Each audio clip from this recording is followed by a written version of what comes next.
कांग्रेस ने राज्यसभा में दिल्ली हिंसा की निंदा की है। ये बड़ी खबर आ रही है। 26 जनवरी को ही हिंसा की निंदा की गई है। गुलाम नबी आजाद ने ये निंदा की है। लाल किला पर हिंसा बर्दाश्त नहीं की जाएगी।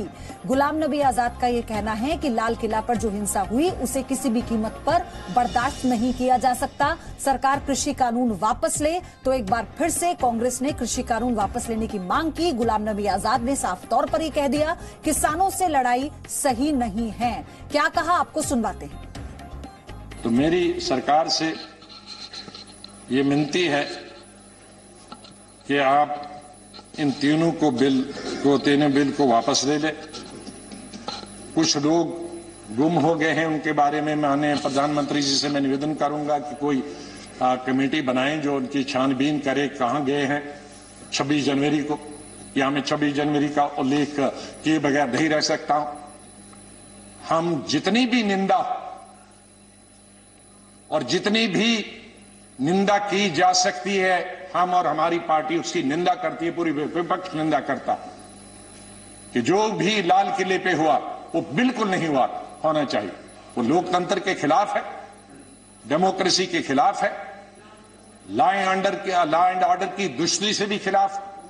जहां प्रधानमंत्री देश को, दुनिया को संबोधित करते हैं और वहां हमारे नेशनल फ्लैग के साथ बेइज्जती की जाए, इंसल्ट की जाए, उसे बर्दाश्त नहीं किया जा सकता। रविंद्र मेरे सहयोगी हमारे साथ जुड़े हुए हैं। रविंद्र, अगर राज्यसभा में चर्चा को लेकर समय बढ़ाया गया है तो उसमें फिर वही बात हो रही है, चर्चा कहां है? तो कांग्रेस कहती है आप कानून वापस लीजिए।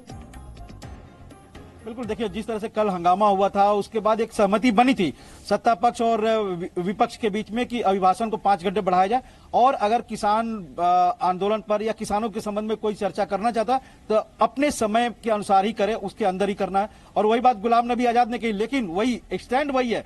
भले ही लाल किले पर जो तांडव हुआ था उसकी आलोचना की जा रही है वो कांग्रेस द्वारा, क्योंकि जाहिर तौर पर पूरा देश उसकी आलोचना कर रहा है, तो कांग्रेस उससे बच नहीं सकती थी। हालांकि उस समय भी आपने देखा होगा कांग्रेस को रोकूंगी। गुलाम नबी आजाद राज्यसभा में कुछ कह रहे हैं, एक बार फिर से सुन लेते हैं क्या कहना है उनका। गुलमर्ग में हमने देखे, लेकिन गुलमर्ग में कुछ टूरिस्ट जो जाएंगे सीधे एयरपोर्ट से उतरकर गुलमर्ग, वो एक 5 स्टार होटल का भला होगा, उससे कश्मीर के टैक्सी वाले का, टांगे वाले का, दुकानदार वाले का, हैंडीक्राफ्ट वाले का फायदा नहीं होगा सर।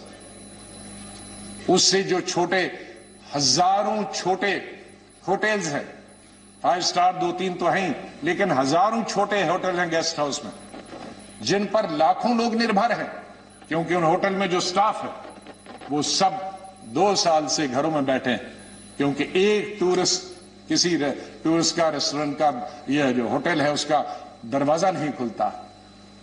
तो टूरिज्म खत्म हो गया सर। एजुकेशन खत्म होगी। पहले 4-5 महीने तो सब स्कूल, कॉलेज, यूनिवर्सिटी 6 महीने बंद रहे, फिर कोविड आया उसकी वजह से बंद रहे, अभी तक बंद है सर। उस स्टेट में डेवलपमेंट कैसे हो सकती है जहां 2-2 साल कॉलेज, स्कूल और यूनिवर्सिटीज बंद रहे? सर, अब कुछ अरसे से स्टेट गवर्नमेंट ने शुरू किया है ऑनलाइन, लेकिन ऑनलाइन कहा, 8 महीने तो टेलीफोन ही नहीं था, अब टेलीफोन है तो 2G है सर। 2G कहां चलता है आज? 4G की मांग है, तो वो नहीं हो रहा, इसलिए एजुकेशन भी जीरो हो गई। प्राइवेट स्कूल बंद हो गए, क्योंकि प्राइवेट स्कूलों ने गवर्नमेंट बताया है नो अटेंडेंस, नो पे। उनके प्राइवेट स्कूल्स में जो टीचर्स थे उनको छुट्टी पे भेज दिया गया। प्राइस कंट्रोल कोई नहीं है। रोड्स की हालत बहुत खराब है। बटोत से हमने सड़क हमारे वक्त से शुरू हुई थी जम्मू से श्रीनगर, उसमें 250 किलोमीटर तो तभी हमारे वक्त में हुआ था, लेकिन बीच का एक पैक बटोत।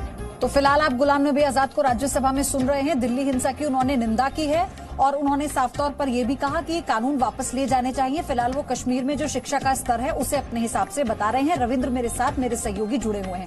रविंद्र, चर्चा ये होती है कि आप अपनी बात रख दें, लेकिन आप सरकार की बात भी सुने कि सरकार का अपना स्टैंड क्या है जो वो किसानों के बीच में भी रखना चाहती है। ऐसे कैसे हो पाएगा फिर? लेकिन आप देखिए कि गुलाम नबी आजाद या कांग्रेस के स्टैंड क्या है। एक तरफ तो लाल किले पर जो तांडव हुआ उसकी आलोचना कर रहे हैं, उसके खिलाफ कार्रवाई की बात कर रहे हैं, लेकिन सरकार और पुलिस ने जिनके खिलाफ कार्रवाई कर रही है, जिनको आपने देखा कि दिल्ली पुलिस ने जिनको नोटिस भी जारी किया, उनके खिलाफ कोई कार्रवाई नहीं होनी चाहिए। तो डबल स्टैंडर्ड की बात कहीं ना कहीं है। एक तरफ कार्रवाई हो और दूसरी तरफ जिनके खिलाफ कार्रवाई हो रही है वो निर्दोष भी है।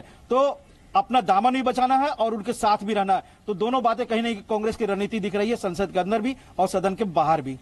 रविंद्र, अभी वो कमेटी की बात कर रहे थे प्रधानमंत्री से कि जो लोग गुम हो गए हैं, उन्होंने कहा कि मैं विशेष तौर पर भूल नहीं सकता 26 जनवरी को लेकर, तो उसकी कमेटी बनाई जाए। और फिर दूसरी बात उन्होंने ये भी कही कि कैसे जो लोग गुम हैं वो उन्हें खोजा जाए, वो प्रधानमंत्री से अपील कर रहे थे। लेकिन साथ में उन्होंने एक बार भी ये नहीं कहा जो पुलिस वाले जख्मी हुए हैं, जो कमिश्नर ने बताया कि 500 से ज्यादा पुलिस वाले जख्मी हुए हैं, उसे लेकर वो कोई बयान देते या फिर कोई नेता उनसे मिलने जाता।